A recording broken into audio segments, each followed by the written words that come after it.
Welcome to Sips with Scrubs, a nurse podcast where we talk about the good, bad, and ugly of being a nurse.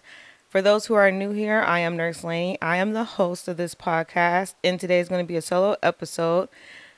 I always feel like I haven't done these in like forever whenever I'm doing them, but it's nice to talk to y'all. If I got any new listeners out there, welcome. Hopefully you guys enjoyed today's episode. So today I'm sipping on this spiked hot chocolate. I think I originally got it from Cardi B's Instagram whenever it was like Christmas time and stuff. So I still have like quite a bit of things left over because I bought so much hot chocolate because like parties and y'all know how the holidays are, right? So I have this hot chocolate, and actually I have two packages in here for those who are watching on YouTube because this coffee mug is like huge. So anyway, I put two of those in there, and then I spiked it with some Bailey's, the original Irish cream. I put 2 shots of that in, and I topped it with Cardi B whip shots, the original one. So that's what by original, I mean vanilla. So I have it here. So depending on how I feel, I might take some shots of that throughout today's episode too. But anyway, that's what we're sipping on for today. Now we're going to get into bad scrubs. So today's bad scrub is Rex Meeker. So this case is involving death of a younger person. I think she was like 19 if I'm not mistaken. And Rex Meeker is actually a nurse anesthetist. So I guess I should start doing trigger warnings for these, but bad scrubs is where I talk about nurses who have been criminally charged or suspected of, doing criminal activity, and we discuss the case and things of that nature. So if you ever are like listening to an episode and I'm say bad scrub and you don't want to like hear what's going on, like just skip it. But this is involving the death of an 18-year-old girl. So if that's like a trigger for you, go ahead and skip to the next segment. So like I said, Rex Meeker is a nurse anesthetist. And then not only him, but the plastic surgeon was also faced with charges. So the surgeon name is Jeffrey Kim, and he was actually charged with first-degree aggravated assault and criminally negligent homicide, and Rex Meeker was charged with manslaughter. So this happened back in August of 2019. And to put it plainly, the patient went in for a surgical procedure, and then she went into cardiac arrest after being administered anesthesia. After that, she fell into a coma and died 14 months later.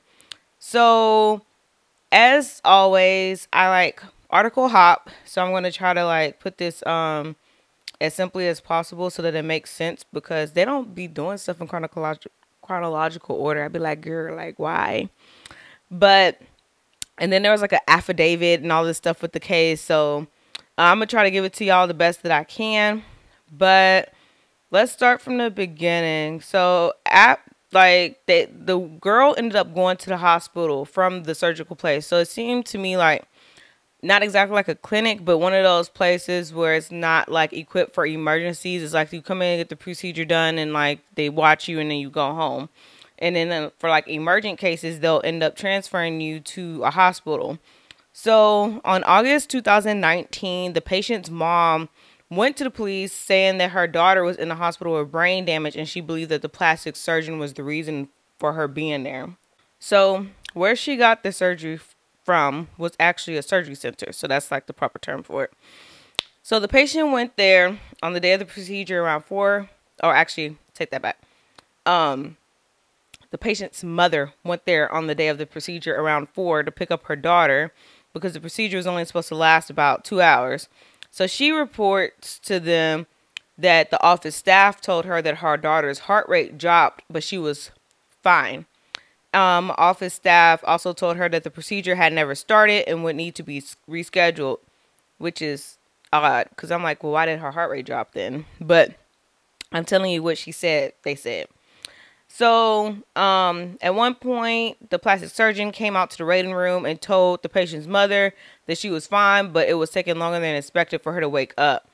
Around 7:30, the plastic surgeon told the mom it was time to call 911. And the mother reported that she was never told CPR was performed and said the first time she heard that was from a nurse at the hospital. She reported to police that she spoke to both Kim and Meeker, who were told different versions of what happened and appeared to be blaming each other. Wynn's mother, that's the last name of the patient, said Kim told her that he didn't tell her about the CPR because he was trying to prevent her from going into shock. Yeah. So investigators spoke with the ER doctor who treated Wynn after she was transported to the hospital, and he reported that Kim initially told him he was transferring the patient there to be observed until medication wore off. The ER doctor said he thought it was strange that an 18-year-old went into cardiac arrest, and after his first evaluation said he felt things were abnormal. He went on to say that Kim initially reported that Wynn had gone into cardiac arrest in front of multiple people and was directly transferred to the hospital. However, just before 9 p.m., after another conversation with Kim, the ER doctor reported that Kim said, "Oh, actually, this happened 4 hours ago," which prompted him to immediately order a CT scan. He said that it's something he would have done sooner if he had known she had not been awake for hours. When asked if he believed Kim had deliberately misled him, he said he didn't know, but went on to say it seemed like it had to have been deliberate. He said in his professional opinion, 911 should have been called immediately when Wynn went into cardiac arrest. So, after which, the patient ended up in a coma for 14 months. So, during the procedure, Meeker was saying that he administered the anesthesia, and let me go back. For some, I can't remember how they were saying Narcan had to be administered. Hold on, let's go back. There's a lot going on. Let's go. Okay, let's try to tie this together. It says that the patient was given 9 separate doses of anesthetic reversal agents, including Narcan, over a 1 hour period. So this is what actually happened, like during the procedure, not that he say she said stuff that he was telling these people. An anesthesia expert told investigators that in his 40-year career, he never had to give a second dose of Narcan. So this is like highly unusual. So from what I was reading beforehand, apparently the staff and Meeker that were present, after the reversal agents didn't work, they told him that they need to call 911 immediately. And apparently Kim didn't want to do that. And that's kind of how that whole time frame things happened. Like how it was such a big gap is because they were saying he didn't want to call 911 and he was waiting for the medication to wear off. So after all this, Meeker agreed to relinquish his CRNA, and this is in December of 2021. It was actually in 2020 where in 2020 Kim's medical license was suspended, but he had it reinstated the next month and was put on probation for a 3-year period. Meeker relinquished his CRNA in 2021. So if you recall, this all took place in August of 2019, and I think it was in 2020 when they got charged with this stuff. I read another article where it was saying something about the charges were dropped. Okay, yes. It says charges against a former nurse anesthetist related to the death of a plastic surgery patient have been dismissed, in part because of new evidence that would make the case difficult to prove beyond a reasonable doubt. So let's see when that actually occurred. I think that was in like February of 2022. Let me see. Yeah, I guess that was 2022 because he gave up his license in 2021. And then in 2022 of February, I'm guessing, because that's when this article was updated again, is when the stuff was dismissed against him because it was hard to prove. So that's our bat scrub for today, guys. That was like interesting. It's like kind of crazy. Like, just do what you're supposed to do and maybe something wouldn't happen. Like, say for instance they actually followed the rules. I don't know, in the surgery center, like, I know it's very difficult to like speak up for stuff, seeing as though like you're working with the same people and you'll probably be iced out or something of that nature. You probably have to find another job, but at the end of the day, it's like, it's a human life, right? So you have to do what's right. So if you know that, I'm talking about in the case of Rex Meeker, right? You telling the plastic surgeon they need to call 911 and things like that. Like, I've not seen this before. We've had to administer this many reversal agents in this amount of time. This is not usual. Like, and if you know what to do, then just do it. Why are we asking people for permission? I understand, like, the whole part of, like, oh, you know, I don't want to rock the boat, I guess. But, like, I mean, like, at the end of the day, what matters, you get another job, and if they ask you, like, what happened, like, I mean, just tell them. Because at this point, some could have came up against the plastic surgeon anyway, because you shouldn't have even had to do all of that. Everyone should have been in one accord. And as far as, like, the plastic surgeon, it's like, if you would have called 911 instead of being scary, like, if you did everything that you were supposed to do up until this point by the book, like, it shouldn't have mattered, like, that she's not waking up, right? Because you've done what you were supposed to do. This is just, like, not a usual case. So, call 911, see if they could do anything, and if they can't, they can. If they can, even better, and now, like, you're not having to be faced with, like, charges, and now your whole job is in jeopardy and things of that nature. So, that's just kind of how I stand on those sorts of issues, because I'm like, it is scary to be like, oh, I messed up, or I did this wrong, or something happened that I wasn't expecting to happen. But ultimately, at the end of the day, if you follow the proper protocols, it ends up saving you more so in the end, because then in the end, if something bad does happen, the patient dies, or like they have some type of like, you know, like something they can't come back from, essentially. It's kind of like, well, I did this, I did that, I did this, I did that. Like, what else was I supposed to do? Whereas, like, in this case, it was a lot of stuff you could have done, but you chose not to. So now you're being charged for that. So that's our bad scrub for today's episode. If you guys have any cases for me, feel free to DM me on Instagram at Sips with Scrubs, or, you know, comment them down below in the comment sections on YouTube for those who are watching on YouTube. Also, for those watching on YouTube, I know y'all see that we comfortable today. Like, your girl got the blanket on. I love this for me. I'm recording this at night again, and it's a vibe with my hot chocolate, so it's very much giving. Now we're going to get into what would Lainey do. This is a segment where I get an advice question, and I answer it to the best of my ability. You guys give your thoughts down below. If you guys have anything related to this or whatever, if you guys want me to answer an advice for y'all can also DM me on Instagram. Y'all could communicate with me that way for whatever y'all want to do, you know what I'm saying? So today's what would Lainey do. The nurse says, nurses, please help me out. When I interviewed for my current job, I was told the nurse to patient ratio was 4 or 5 to 1, but on worst days it'll be 6 to 1. I agreed on that and accepted the job. During orientation, I found out that was never true, and that it was 8 to 1 and worst days 9 to 1. After my orientation, I was opposed to that and reminded them of what I was told before I accepted the job. So they gave me 4 months period to continue at 6 to 1. Now, the new unit I'm on, because my original unit got shut down for lack of staffing, are giving me the hardest time possible. Tomorrow I have been asked to come to a meeting with HR. I don't know what to expect, but could I use their own words to defend myself? P.S. These ratios are ridiculous. I don't know what this whole thing about, like, oh, I got a meeting with HR. Like, what you want to meet about, because y'all lied to me. So let's meet. Like, you know what I'm saying? So I don't know what that's about. It's very odd. But I guess she probably is making, like, some noise about the issue because she was told one thing and another is happening. So I'm like, I mean, just say your piece. You know, this is what I was told. This is what I agreed upon. And it's not been this case at all. And honestly, if this don't change, I'm going to have to look for other employment. And I'm going to just leave it at that. Because, like, what else is there to talk about? This is not what I agreed to. This is not what y'all told me. Y'all are false advertising out here, and I don't appreciate it.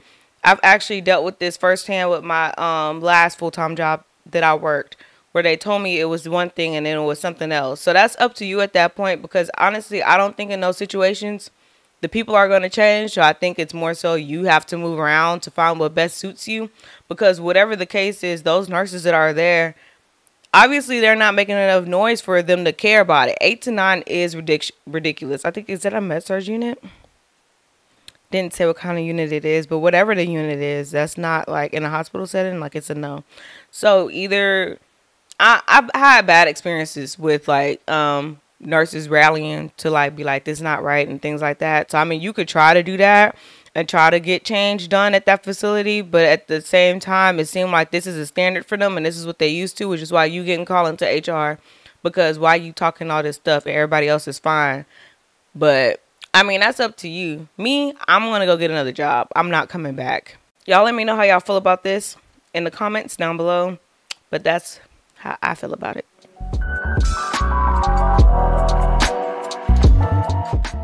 So today we're going to be talking about patients and family members and how at times they can be inconsiderate, which I've been trying to give people grace and benefit of the doubt because they're in like unknown territory.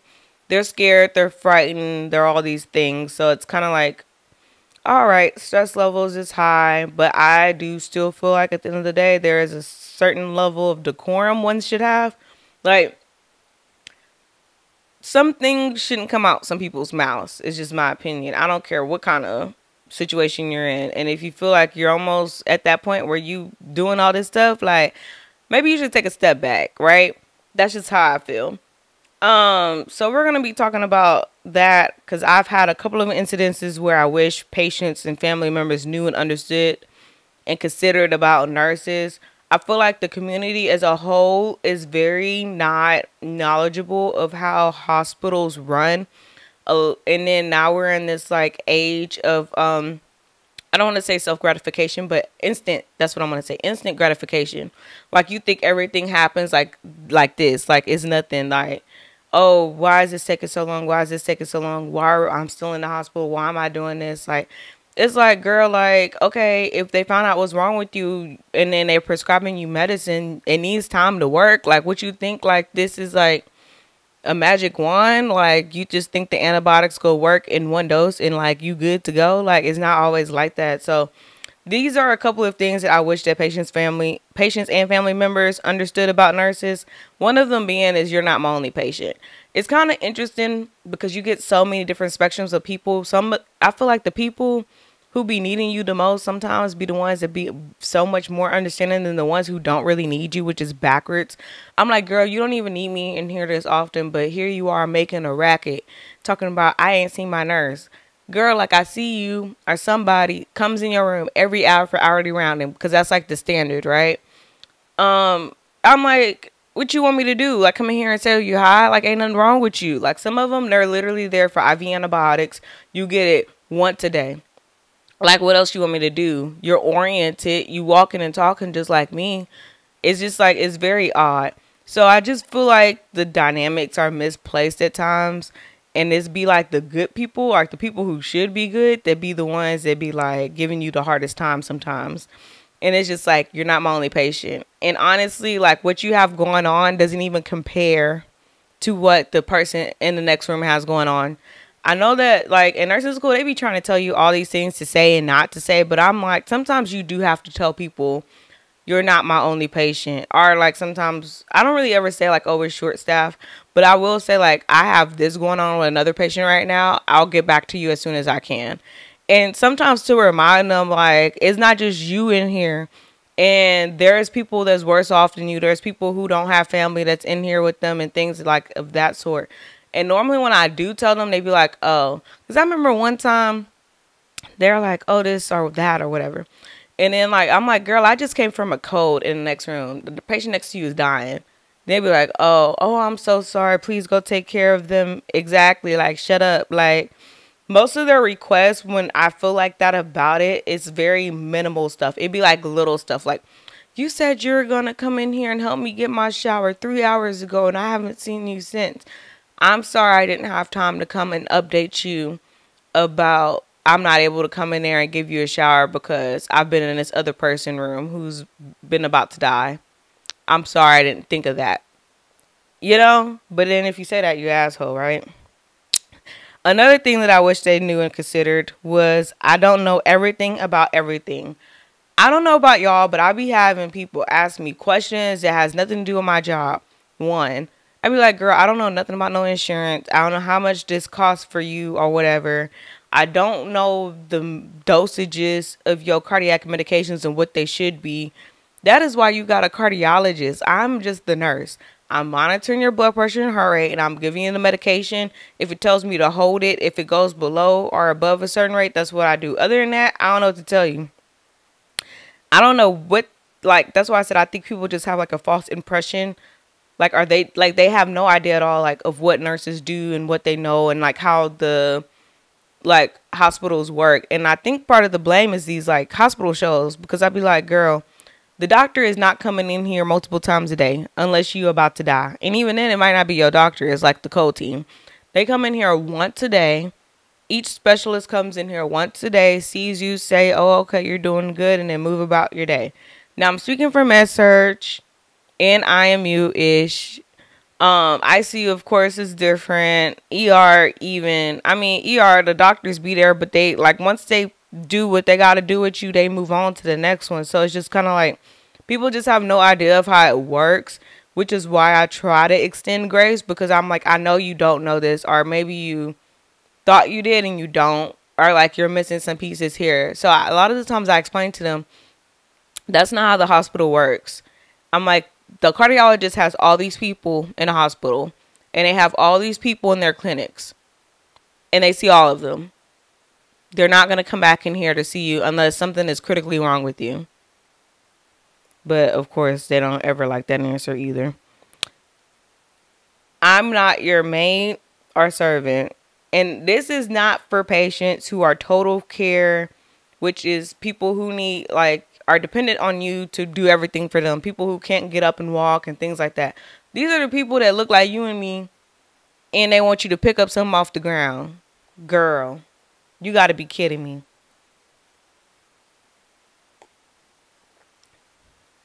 That same thumb you use to press this call light can be the same thumb you use to pick that up off the ground.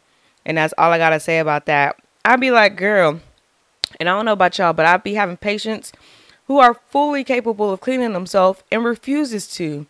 I'm sorry. I'm not doing that. I have somebody in here who's actually quadriplegic, and there's nothing wrong with you.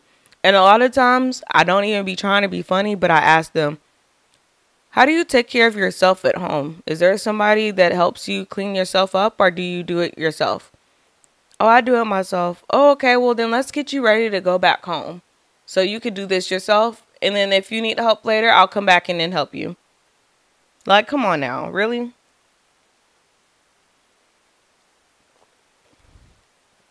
In that same vein, this is not a hotel. Like, this call light is not for me to come and give you graham crackers every time or whatever. And a lot of these things that I'm saying it because I'm one of those type of nurses where I would ask the patient, hey, I'm going to be back in here in an hour. Do you need me to get you anything before I leave? No. All right. Then they be calling, oh, this, that, and this, and that, and this, and that, and this. Girl, didn't I just ask you that? Now I'm already then moved on. I'm drawing labs on somebody else. Like, you don't have to wait now. It's just like, I don't know. Like I said, I don't know what people be thinking, but these are the things that I wish people knew and understood and considered about being a nurse. There's other people, like, that are sicker than you that actually need me. I can't do everything for you, especially if it's stuff that you could do on your own. Like I said earlier, I just wish people understood, like, what the job description of a nurse was for. Like, if they just, like, had a pamphlet, like, okay, if you need help with this, ask this person. Like, if somebody's in the room, cool, like, okay, you just go ahead and ask them. Maybe they could help you, right? But, like, people be on the call, like, be like, oh, I need my nurse. And the first thing I'd be like, what do they need their nurse for? Oh, I don't know. They just said they needed their nurse. So sometimes I'd be with the secretary too. Like, girl, why you just didn't ask them what they needed? Because maybe they didn't really need me. Maybe they needed, like, the tech or somebody else who could have done it. And I'm doing, like, meds and things like that. Everybody can't do my job. And that's what I'd be having to, like, think about.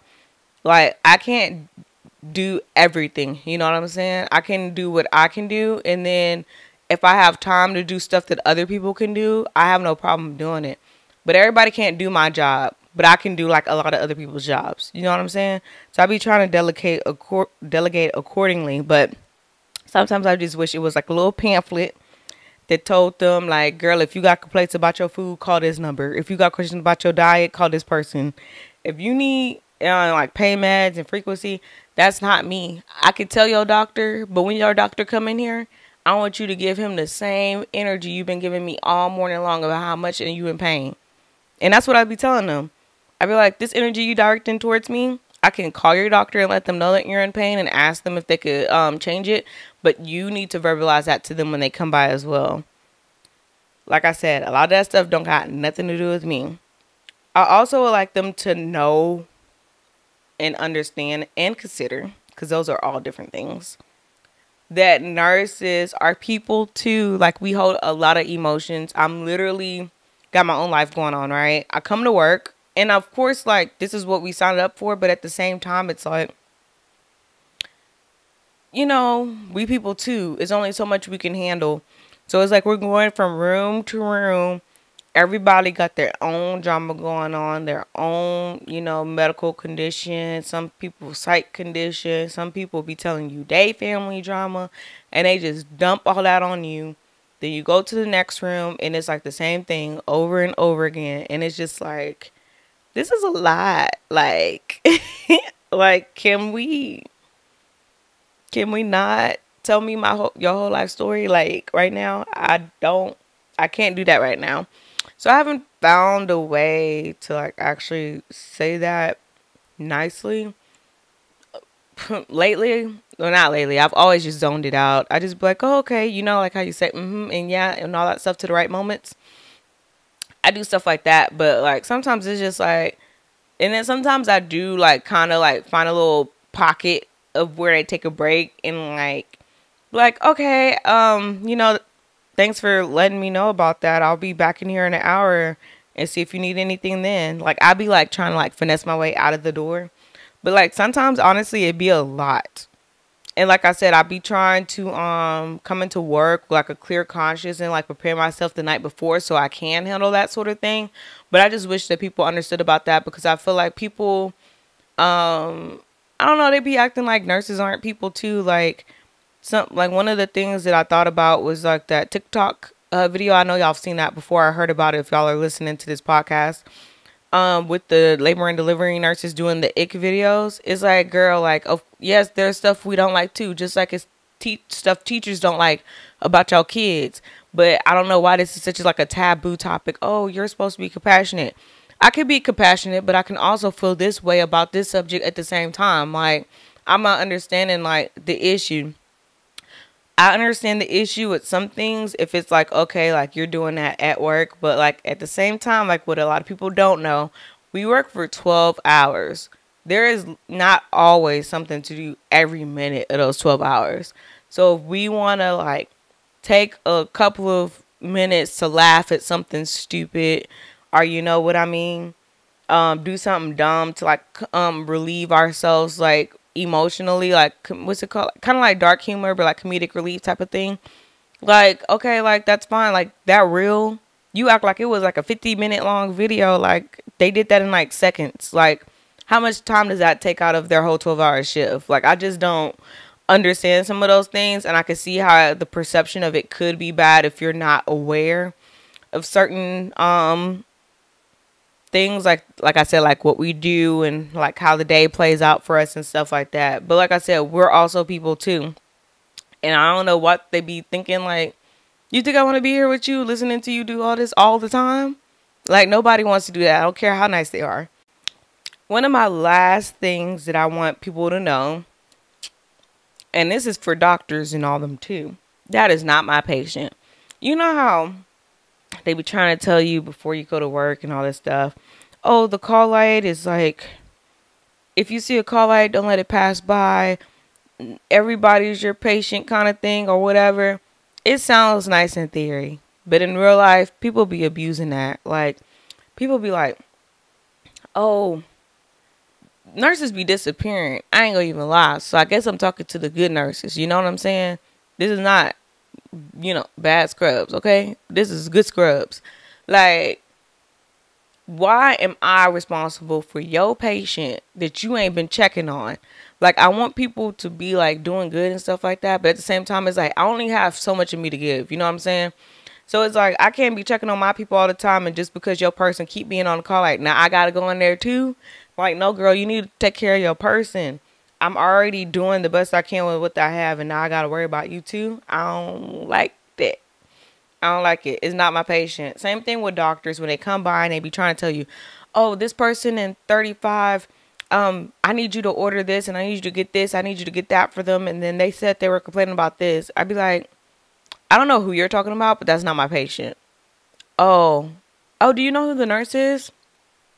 If you look at this paper that's up here every day with all the nurses' names on it and what the room assignment is, you'll find your nurse. And if you look a little closer, you could actually find the extension to call them. I'm like, girl and sir, y'all are here every day. Y'all don't know by now that floors have room assignments, and you could just look at the paper instead of asking everybody you see who's the nurse for this person. It's just like, y'all got to do better. So think about how many times nurses are asked who's the nurse for this person. We get asked that by PT, OT, speech, who else? Family members, doctors, like wound care. The list goes on and on. Who is the nurse for this? Who's this person? Or they just start talking to you like you know them. Like I said, if y'all just look at that paper that's up there every day, y'all come to work, maybe y'all would know who the nurse is. And you can save yourself some air. That's how I just feel about it. This is a transparent podcast, all right? I'm always going to be me. I'm always going to tell y'all how I feel about stuff.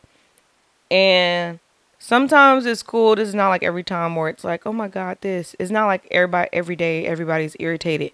This is just some things that would help alleviate, I feel like, nurses' lives. Because it's really like redundant. It's the same thing all the time. So that's some of the things that I wish people, patients, family members, knew and understood and considered. Because I feel like some people know, understand, but they don't care. And they ask you anyway. But those are just some of the things that I thought of. If y'all have anything of that nature, go ahead and comment down below. Let's chat it up in the comment section. I really be like wanting to implement change, but at this point it's kind of like, girl, you gonna have to like go back to school and do all this other stuff to like really make waves in the nurse community, and I don't have it in me. So hopefully somebody else out there has it in them to do it, and you know, but hopefully y'all can relate to this episode. I know I can, because this was for me today, a little rant session. Before we get out of here, as always, we're going to scrub and sip. That's where we talk about a negative experience that we've encountered recently. We scrub it from our memory because we just got to release that stuff so we can move on. And then we sip to something great that's happened. So let's see what I'm scrubbing.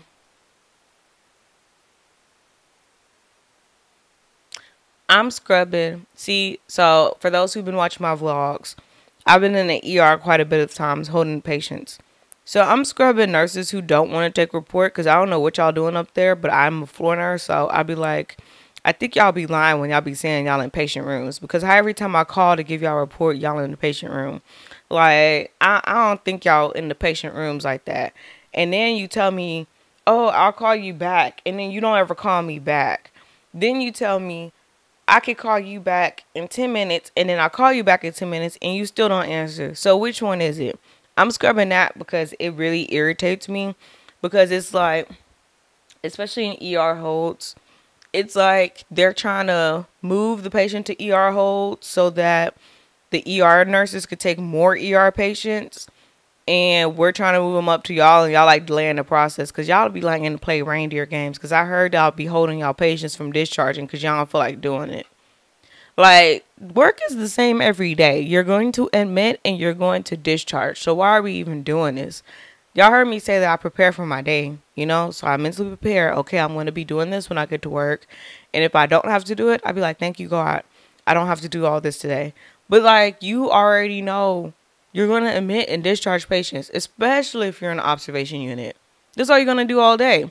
And then the crazy thing about it is at this facility that I've been working at, they do the admission for you. So what you tripping about? All you got to do is put the patient in the bed, give them meds if they need them. And because most of the time when they come from ER holds, we've already completed meds and labs. So you really shouldn't have to do anything but like get them comfortable in the room and then take their vital signs. Like, it's not that deep.